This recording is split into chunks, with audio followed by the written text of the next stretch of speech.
नमस्कार, one India Hindi के खास पेशकश रण बांकुरे में आपका स्वागत है।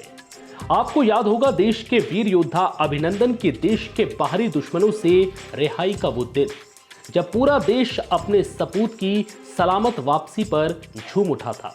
पिछले 6 दिनों से देश में एक बार फिर कुछ ऐसी ही परिस्थिति बनी हुई थी, जब देश का एक और लाल देश के दुश्मनों के चंगुल में फंसा हुआ था।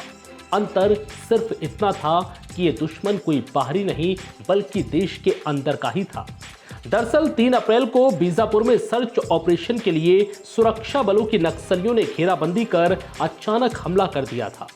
3 ओर से घने जंगलों में घिरे होने के बावजूद जवानों और कोबरा कमांडो ने नक्सलियों को मुंहतोड़ जवाब दिया, लेकिन इस हमले में देश के 22 वीर सपूतों को अपनी जान गंवानी पड़ी।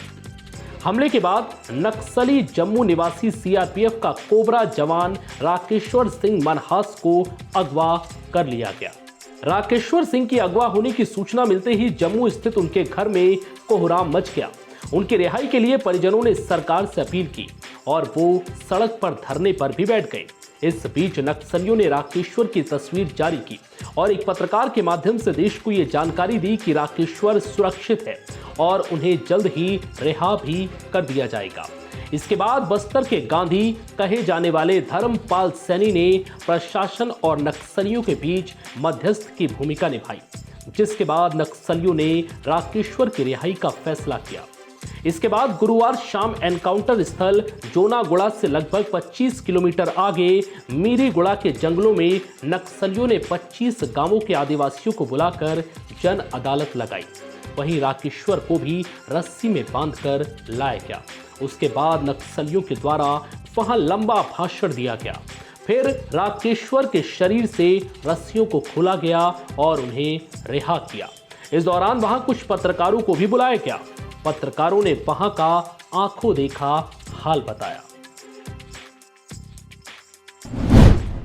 प्रेस नोट जारी किया गया जिसमें यह कहा गया कि सरकार मध्यस्थता के लिए एक टीम तैयार करे, जिसके बाद इस बात की जानकारी हमने बस्तर आईजीपी सुंदर राज को इस बात की जानकारी दी, जिसके बाद उन्होंने दो सदस्यीय एक टीम बनाया, जिसमें पद्मश्री धर्मपाल सिंह के अलावा गोंडवाना समाज के अध्यक्ष जो है बुर्रैया तेलम शामिल रहे हैं। और 5 तारीख की शाम को जो है माओवादी संगठन द्वारा हमें फ़ोन आया। फ़ोन करके उन्होंने हमसे कहा सरकार द्वारा जो टीम बनाई गई है उस टीम को लेकर आप जोनागुड़ा पहुंचिए। हम जोनागुड़ा पहुंचे। जोनागुड़ा से फिर ये हमें करीब 15 किलोमीटर दूर ले जाया गया, जहां पामेड़ एरिया कमेटी के 35 से 40 सशस्त्र काली वर्दीधारी माओवादी थे और साथ ही 20 गांव के सैकड़ों आदिवासी उस जगह पे मौजूद रहे।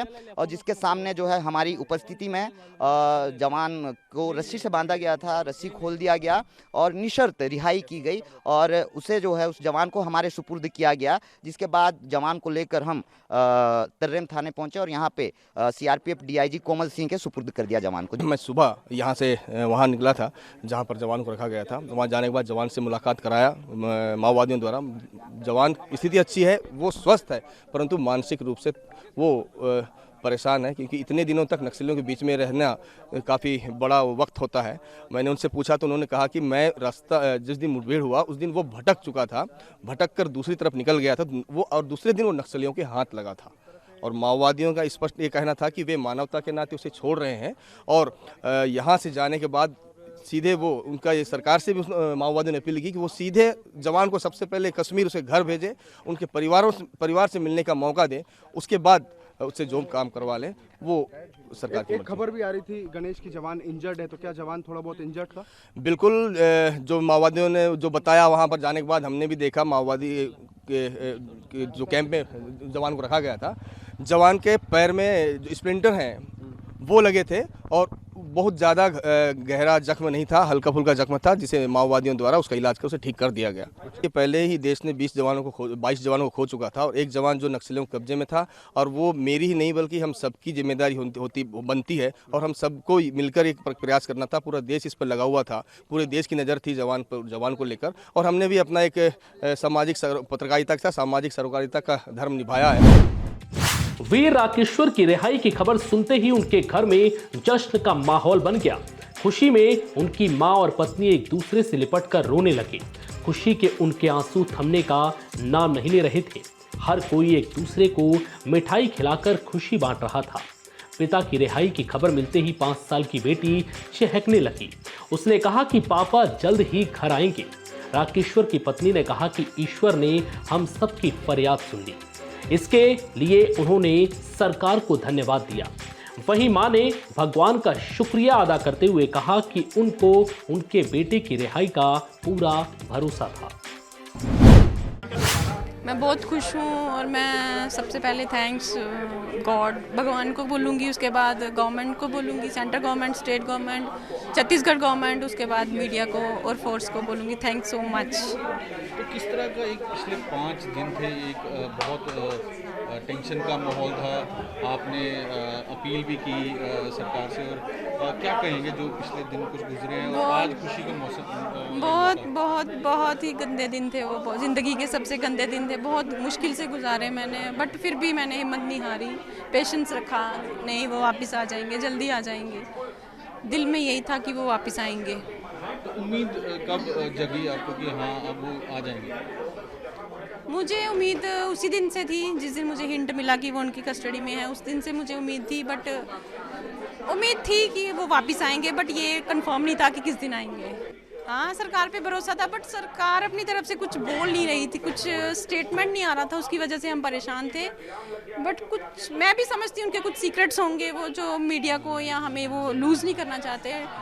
हम बहुत ज़्यादा खुशी हो रही है, और जो छोड़ रहे हैं हम उनका धन्यवाद, जो हमारे बेटे को छोड़ रहे हैं, और भगवान का भी बहुत बहुत ज़्यादा शुक्रिया। उम्मीद थी जिस तरह सरकार की बातचीत हो रही थी तो आपको हाँ, भरोसा था सरकार पे कि जल्दी छुड़वा लेंगे? भरोसा तो आ रहा था, पर ज़्यादा विश्वास नहीं हो रहा था, थोड़ा थोड़ा विश्वास हो रहा था, भरोसा। वहीं रिहाई के बाद राकेश्वर ने मुठभेड़ वाले दिन को याद करते हुए मीडिया कर्मियों को बताया कि एनकाउंटर दिन के एक दिन 4 तारीख को वो जंगल में भटकते हुए नक्सलियों के चंगुल में फंस गए थे। उसके बाद नक्सलियों ने उन्हें कई गांवों में घुमाया। उनकी आंखों पर पट्टी बंधी रहती थी और हाथ भी बंधे रहते थे। हालांकि राकेश्वर ने बताया कि उन्हें वक्त पर खाना मिलता रहा। नक्सलियों ने ना तो उन्हें टॉर्चर किया और ना ही धमकी दी। नौकरी छोड़ने जैसी कोई भी शर्त नहीं रखी। पुलिस महकमे के बारे में भी किसी तरह की जानकारी नहीं मांगी गई। हाँ, ये उन्होंने स्वीकार किया कि हत्या की आशंका हर वक्त मंडराती रहती थी। हालांकि कहते हैं ना, डर के आगे जीत है। वहीं राकेश्वर के साथ भी हुआ और अब जल्द ही वो एक बार फिर से देश की रक्षा के लिए तैयार नजर आएंगे। फिलहाल इस वीडियो में इतना ही। नमस्कार।